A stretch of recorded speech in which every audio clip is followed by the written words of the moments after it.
দুই দেশের মধ্যে যুদ্ধ চলছে, ইরাক এন্ড ইসরায়েল। বাংলাদেশের নিউজ মিডিয়াগুলো দেখলে বোঝা যায় যে ইরান অনেক বড় শক্তিশালী এবং ইরান প্রচুর ক্ষেপণাস্ত্র হামলা করতেছে।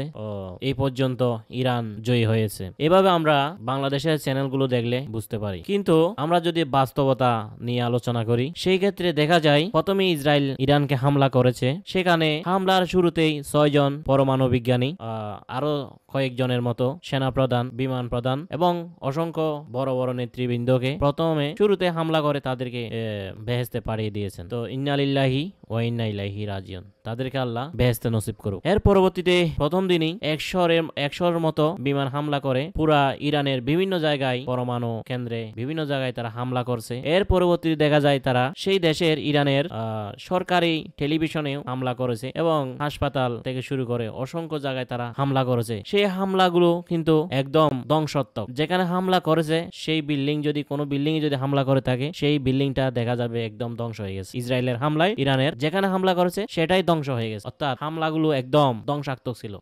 এখন যদি আমরা ইরানের হামলা দেখি, সেখানে দেখা যায় 450টার মতো ক্ষেপণাস্ত্র হামলা করেছে এবং 1000 ড্রোন হামলা করেছে। আর সেই হামলায় তেল আবিব এবং হাইফা শহরে বিভিন্ন জায়গায় দেখা যায় কিছু বিল্ডিং, হাসপাতালের অর্ধেকটা আপনার কিছুটা ক্ষতিগ্রস্ত হয়েছে। তো তাদের যদি মৃত্যুর সংখ্যা যদি আমরা তুলনা করি, 450টি ক্ষেপণাস্ত্র এবং 1000 ড্রোনের বিনিময়ে কিন্তু তাদের যে ক্ষতি হয়েছে সেটা হচ্ছে 24 জনের মতো ইহুদি জাহান্নামে গেছে। তো আমার মতে যেখানে 450টি ক্ষেপণাস্ত্র আর 1000 ড্রোন হামলা করেছে, সে তুলনায় মৃত্যুর সংখ্যা মাত্র কত? 24 জন। আর ইসরায়েলে যে হামলা করেছে এই পর্যন্ত, সে হামলায় কতজন? প্রায় 657 জন ইরানি জীবন দিতে হয়েছে। তাহলে এই পর্যন্ত কে জিতে আছে? আমার মতে এই পর্যন্ত ইসরায়েলই এগিয়ে রয়েছে। তাদের হামলা, ইরানের মৃত্যু সংখ্যা অনেক বেশি, সেক্ষেত্রে এখনো পর্যন্ত ইসরায়েল এগিয়ে আছে। তো বন্ধুরা, আমরা যেটা বিশ্লেষণ করে দেখতেছি সেটা হচ্ছে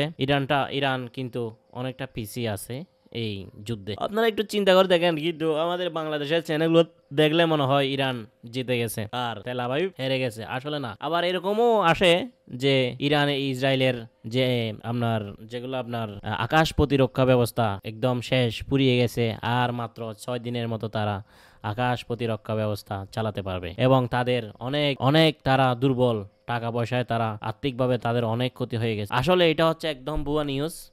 বাংলাদেশের জনগণকে শুধুমাত্র আনন্দ দেওয়ার জন্য এ ধরনের নিউজগুলো করা হচ্ছে আমার মত। কারণ হচ্ছে ইসরায়েলের কখনো আর্থিকভাবে তারা শর্ট হবে না আমার মনে হয়। কারণ যেহেতু আমেরিকা তাদের পাশে আছে, বিভিন্ন দেশ তাদের পাশে আছে, ইসরায়েল ইহুদি দেশগুলা, তারা সামান্যটুকু দিলে তাদের দেশটা চলবে।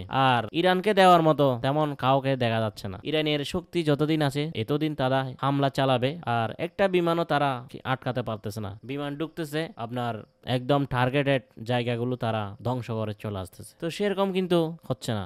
ইরানের যদি 450টা ক্ষেপণাস্ত্র ছুড়ে, একটা ক্ষেপণাস্ত্রের পিছনে যদি একজন মানুষও, যদি একজন ইহুদিও যদি মারা যেত, তাহলে 450 জন ইহুদি মারা যেত। আর যদি 1000 ড্রোনের বিনিময়ে যদি একজন করে মারা যেত, তাহলে ইসরায়েলের মৃত্যুর সংখ্যা 1450 জন হইতো, সেখানে মাত্র 24 জন। এই হচ্ছে আমাদের মূল একদম বাস্তবতা। ঠিক আছে, বাংলাদেশের নিউজগুলো আপনারা দেখবেন না, এগুলো একদম ভুয়া নিউজ। শুধু বাংলাদেশের মানুষকে খুশি করানোর জন্য, বেশি ভিউজ পাওয়ার জন্য, বেশি ওয়াচ টাইম পাওয়ার জন্য, হাততালি দেওয়ার জন্য তারা এই সমস্ত নিউজগুলো প্রচার করে। আসলে ভিতরের রহস্য কিন্তু এমনটাই, ইরানকে ধ্বংস করে ফেলতেছে, ইরানের জনগণকে মেরে ফেলতেছে। এটাই বাস্তব বন্ধুরা। আপনারা একদম ভিতরে ঢুকে বাংলাদেশি চ্যানেলগুলো দেখবেন না, বিদেশি চ্যানেলগুলো আপনারা দেখেন, তাহলে বাস্তবতা কিন্তু খুঁজে পাবেন তাদের।